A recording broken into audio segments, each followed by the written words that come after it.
Sir Rajahmundry మాజీ MP Margani Bharat ఏమన్నారంటే, TDP party గెలవడానికి ముఖ్య కారణం పవన్ కళ్యాణ్ గారే. మీరు ఆయనకి గుడి కట్టినా సరే చాలా తక్కువ. మీరు ఈ విజయాన్ని చూసి రెచ్చిపోమాకండి. మీ విజయానికి కేవలం పవన్ కళ్యాణ్ గారే కారణం అని చెప్తున్నారు. టీడీపీ వాళ్ళు ఏమంటున్నారంటే, మా విజయం సంగతి మాకు తెలుసు. మీరు మధ్యలో పుల్లలు పెట్టమాకని అని చెప్తున్నారు. సో ఇది ఎటు వెళ్తుంది? ఎటు వెళ్ళదండి. ఆ! ఇప్పుడు ఆయన అన్న మాటలో తప్పేం లేదు. హ్మ్. కూటమి అనే నిర్మాణము ప్రతిపాదన మొదట చేసిన వాడు పవన్ కళ్యాణే. హ్మ్. పవన్ కళ్యాణ్ ద్వారానే భారతీయ జనతా పార్టీ చంద్రబాబు నాయుడు గారు ప్రేమలేఖలు రాసుకున్నాడు. హ్మ్. అది అందరికీ తెలిసిన విషయమే. హ్మ్. వీరు వారికి రాసిన మోడీ గారికి రాసిన ప్రేమలేఖలకి పోస్ట్ మ్యాన్ పవన్ కళ్యాణే. హ్మ్. చివరికి వారు జైల్లో ఉండగా బీజేపీ ఆదేశానుసారము పవన్ కళ్యాణ్ వచ్చి మద్దతు ప్రకటించాడు. ఇది కూడా ప్రపంచానికి తెలుసు. బీజేపీ చంద్రబాబుతో పనుంది అనుకోవడం వల్లనే హ్మ్. కూటమి ఏర్పాటైంది తప్ప పవన్ కళ్యాణ్ కోరాడని కాదు. హ్మ్. పవన్ కళ్యాణ్తో ఆ కోరిక కోరించింది కూడా బీజేపీయే. హ్మ్.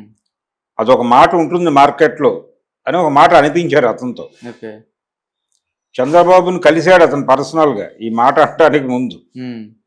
ఆ కలయిక ప్రతిపాదన కూడా అక్కడి నుంచే వచ్చింది. హ్మ్. కాస్త చంద్రబాబును అప్పుడప్పుడు కలుస్తూ ఉండు సరదాగా. 2019 ఎన్నికల్లో ఆయన కమ్యూనిస్ట్ పార్టీలతో కలిసి వెళ్ళాడు ఎన్నికలకి. చంద్రబాబు మీద లోకేష్ మీద దారుణమైన ఆరోపణలు చేసి మరి హ్మ్. ఆ విషయాన్ని మర్చిపోకూడదు. జగన్ గెలవగానే ఎందుకు చంద్రబాబుకు దగ్గరయ్యాడు పవన్ కళ్యాణ్ హ్మ్. ఆటోమేటిక్గా? అంటే జగన్ ఏదో చేయాలని వీళ్ళిద్దరికి ఏమన్నా పాత తగాదాలు లేవు కదా, పొలం గట్టు తగాదాలు లేవు కదా. హ్మ్. పొలిటికల్ ప్రోగ్రామ్ ఉంది దానిలో.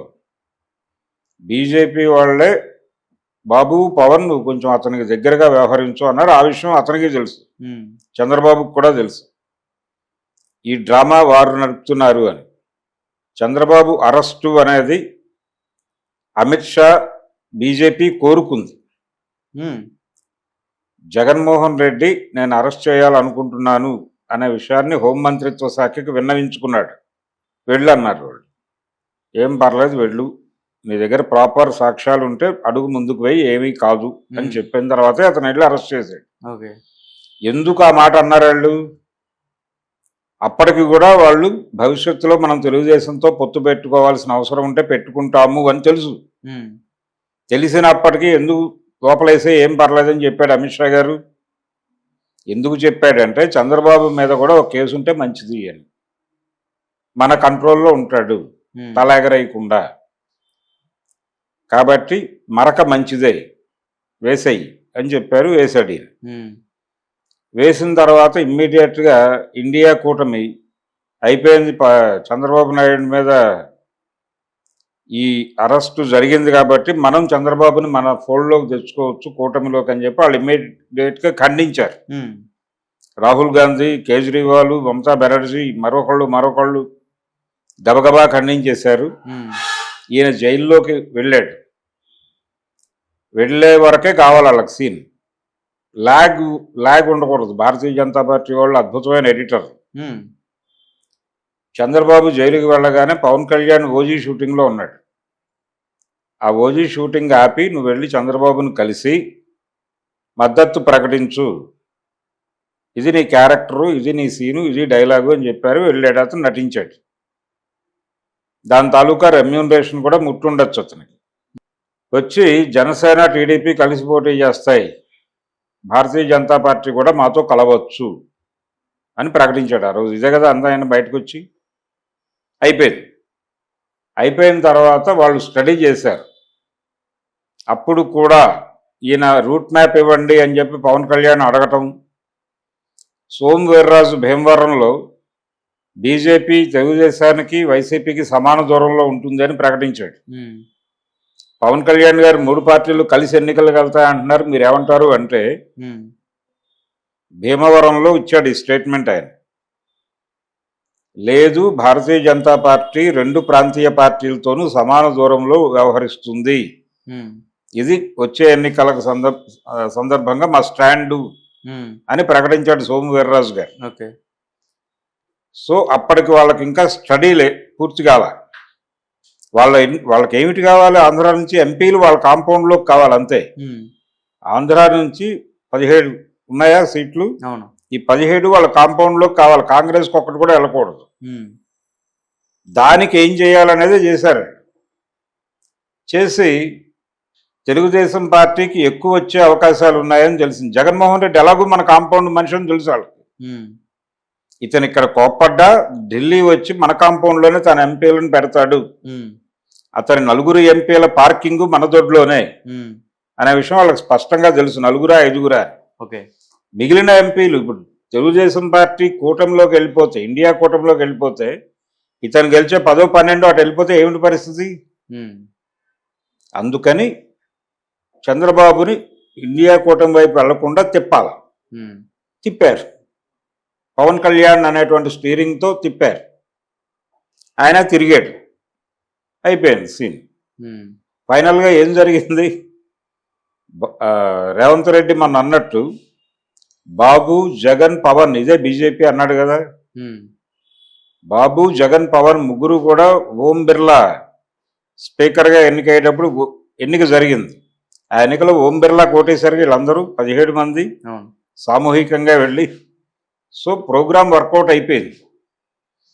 అందుకని చంద్రబాబు నాయుడు అనే పెద్ద మనిషి పవన్ కళ్యాణ్ లేకపోతే ఇవన్నీ చేయగలిగేవాడు కాదు అనేది బయటకు కనిపించే వాస్తవమే. ఇప్పుడు భరత్ అనేటువంటి మాటల్లో వాస్తవం పైకి కనిపించేది మాత్రమే. సూత్రధారి ఎవరు, అసలు ఈ ప్రోగ్రాం మొత్తాన్ని నడిపించింది ఎవరు అంటే భారతీయ జనతా పార్టీ. కాబట్టి ఆంధ్రప్రదేశ్లో కూటమి గెలుపుకి కారణం చంద్రబాబు కాదు, పవను కాదు, భారతీయ జనతా పార్టీ డిజైనింగ్లో అక్కడ కూటమి గెలిచింది. లేకపోతే ఏమైపోయేది అనేది వేరే గొడవ. ఈ ఈవీఎంల మార్పులు చేర్పులు కూడా వారి డిజైనే. ఆంధ్ర ఒరిస్సా 2 రాష్ట్రాల్లోనూ ఈవీఎంలని ట్యాంపర్ చేయటం అనే కార్యక్రమం నిర్వహించారు. ఆధారాలు లేవు కదా? ఆధారాలు లేవు, ఉన్నాయి అనేది పక్కన పెట్టేయండి. త్రివిక్రమ్ శ్రీనివాస్ అన్నట్టు కొన్ని దారుణాలు కనిపించి జరగవు. మనకి కనిపించలేదు కాబట్టి దారుణాలు అని అనుకోకుండా ఉండడానికి అవకాశం ఉండదు. అది దారుణమే. అది ఒరిస్సాలోను ఆంధ్రప్రదేశ్లోను జరిగింది. జరిగిన తర్వాతే చంద్రబాబు నాయుడు గారికి పెరిగింది. ఈ పెరగటం వెనకాల వారి డిజైన్ ఉంది కాబట్టే ఇతను సరెండర్ అయి ఉన్నాడు చంద్రబాబు. దీనిలో జగన్మోహన్ రెడ్డి చేసినటువంటి తప్పుల వలన కూడా ఓటర్ మూడ్ మారింది. ఈ ఓటర్ మూడ్ని బీజేపీ స్టడీ చేసింది క్లియర్గా. స్టడీ చేసిన తర్వాతే తన యాంత్రిక మద్దతు కూడా ఇచ్చి, యాంత్రిక మద్దతు అంటే ఈవీఎం మేనేజ్మెంట్, యాంత్రిక మద్దతు ఇచ్చి చంద్రబాబు నాయుడికి వెన్నుదన్నుగా నిలబడి ఎన్ని ఎంపీలు ఇతను గెలుచుకున్నా మన కాంపౌండ్లో ఉంటాయి, జగన్ ఇన్ని గెలుస్తాడు అనే కాన్ఫిడెన్స్ ఉంటే చంద్రబాబుని దగ్గరికి కూడా రానిచ్చేవాళ్ళు కాదు. అన్ని ప్రేమలేఖలు రాసినా కానీ చంద్రబాబు కనీసం అపాయింట్మెంట్ కూడా ఇవ్వలేదుగా. మోడీ గారు 3 సార్లు ఢిల్లీ వెళ్ళి నడ్డాని అమిత్ షాని కలవటమే ఎక్కువ అనే పరిస్థితి కదా. మనకి పాత సామెత ఉంటుంది, అతని దేవుందండి కుడుమిస్తే పండగ చేసుకుంటాడు అనేవాడు.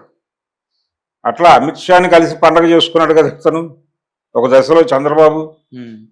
కాబట్టి ఈ మొత్తం వ్యూహరచన చేసింది భారతీయ జనతా పార్టీ. చంద్రబాబు ఈ రోజున ముఖ్యమంత్రి అవ్వటానికి కారణం కూడా భారతీయ జనతా పార్టీయే. ఇది కనిపించని వాస్తవం. కానీ ఈ మొత్తం కార్యక్రమంలో భారతీయ జనతా పార్టీ ఎవరిని టూల్గా వాడింది? పవన్ కళ్యాణ్. పవన్ కళ్యాణ్ చాలా కీలకం.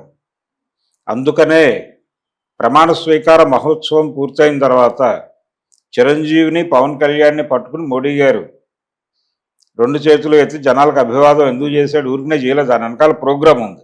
దానికి ప్రోగ్రామ్ ఉందా? లేకుండా ఎందుకు చేస్తాడు? ఆయన ఏమన్నా పిచ్చా వెర్రే?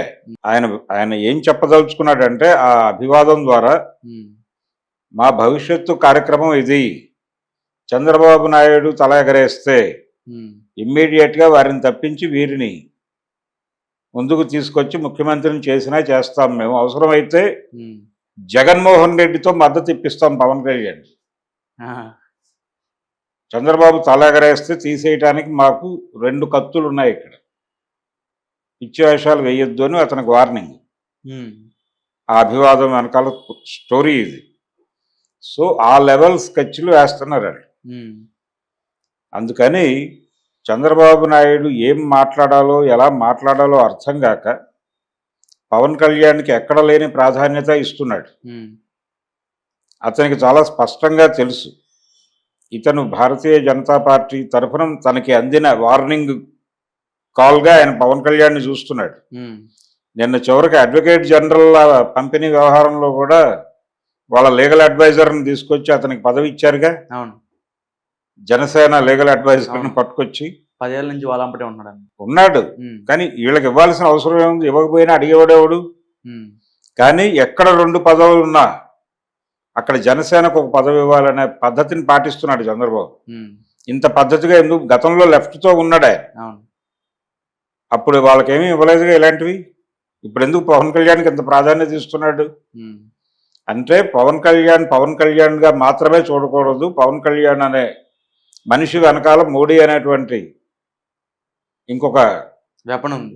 వెపన్ ఉంది కాబట్టి మోడీ చేతిలో ఆయుధం ఇతను. ఉమ్, అందుకని మనం ఒళ్ళు దగ్గర పెట్టుకుని ఉండాలి. పవన్ కళ్యాణ్తో చాలామంది అంటే ఇప్పుడు తెలుగుదేశం వాళ్ళు అన్నారు కదా భరత్ స్టేట్మెంట్ మీద మాకు పుల్లలు పెట్టే ప్రయత్నం చేయకండి. ఉమ్, చాలామంది మాటలు మాట్లాడుతున్నారు.